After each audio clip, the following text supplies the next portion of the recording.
നമസ്കാരം, മലയാളി വാർത്തയിലേക്ക് സ്വാഗതം.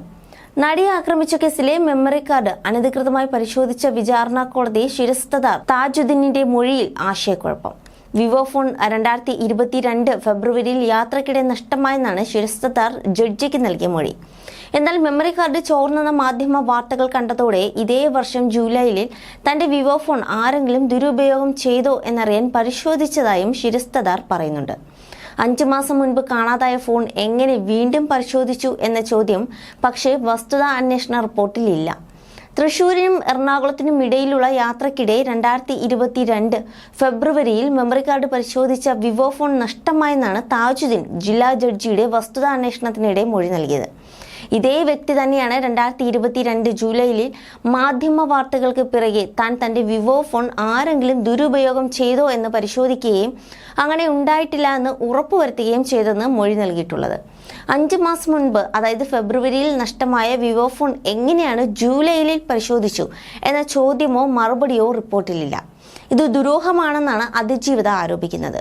ഫോൺ നഷ്ടമായെങ്കിൽ സാധാരണ പരാതി നൽകുകയും ഡ്യൂപ്ലിക്കേറ്റ് സിമ്മിനായി അപേക്ഷ നൽകുകയും ചെയ്യും. അത്തരം നടപടി ഉണ്ടായോ എന്ന ചോദ്യം റിപ്പോർട്ടിലില്ല. അതായത് മെമ്മറി കാർഡ് അനധികൃതമായി പരിശോധിച്ച ഫോൺ നഷ്ടമായതെന്ന മൊഴി വിശ്വാസയോഗ്യതമല്ലാതിരുന്നിട്ടും എന്തുകൊണ്ട് ഇതിൽ അന്വേഷണം നടത്താനോ ഫോൺ കണ്ടെടുക്കാനോ തയ്യാറായില്ല എന്ന ചോദ്യമാണ് ഉയരുന്നത്. വസ്തുതാ അന്വേഷണ റിപ്പോർട്ടിലെ ഗുരുതര പോരായ്മയെ അതിജീവിത ഇത് ചൂണ്ടിക്കാട്ടുന്നു. ഇത്തരം സാഹചര്യത്തിലാണ് കേസെടുത്ത് അന്വേഷണം വേണമെന്ന ആവശ്യം പ്രസക്തമാകുന്നത്.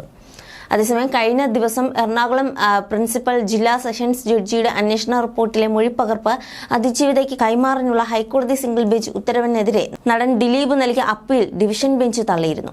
ജസ്റ്റിസ് എൻ നാഗരേഷ്, അതുപോലെ ജസ്റ്റിസ് PM മനോജ് എന്നിവരുൾപ്പെട്ട ബെഞ്ചാണ് ഹർജി പരിഗണിച്ചത്. അന്തസ്സ് സംരക്ഷിക്കാനുള്ള തന്റെ അവകാശത്തെയാണ് ദിലീപ് ചോദ്യം ചെയ്തതെന്ന് അതിജീവിത ബോധിപ്പിച്ചു. മൊഴിപ്പകർപ്പിലെ വിവരങ്ങൾ അറിയാൻ ഹർജിക്കാരി എന്ന നിലയ്ക്ക് അവകാശമുണ്ട്. തീർപ്പായ കേസിൽ പുതിയ ഉപഹർജി സ്വീകരിക്കരുതെന്ന് സുപ്രീംകോടതി വ്യക്തമാക്കിയിട്ടുണ്ടെന്നായിരുന്നു ദിലീപിന്റെ അഭിഭാഷകന്റെ വാദം. എന്നാൽ മൊഴിപ്പകർപ്പ് ആവശ്യപ്പെട്ടുള്ള ഹർജിയെ സിംഗിൾ ബെഞ്ചിലും ദിലീപ് എതിർത്തിരുന്നു. സെഷൻസ് ജഡ്ജിയുടെ അന്വേഷണ റിപ്പോർട്ടിലെ വിവരങ്ങൾ മാധ്യമങ്ങളിലൂടെ പ്രചരിപ്പിച്ചെന്നും വാദിച്ചു. മെമ്മറി കാർഡ് അനധികൃതമായി പരിശോധിച്ചതിനെക്കുറിച്ച് ഹൈക്കോടതിയുടെ മേൽനോട്ടത്തിൽ പ്രത്യേക പോലീസ് സംഘം അന്വേഷിക്കണമെന്ന ഉപഹർജിയിൽ മെയ് 30-നാണ് സിംഗിൾ ബെഞ്ച് വിശദവാദം കേൾക്കാനിരിക്കെയാണ് ദിലീപ് അപ്പീൽ നൽകിയത്. കോടതി കസ്റ്റഡിയിലിരിക്കെ മെമ്മറി കാർഡിന്റെ ഹാഷ് വാല്യൂ മാറിയെന്ന ഫോറൻസിക് പരിശോധനയിൽ വ്യക്തമായിരുന്നു.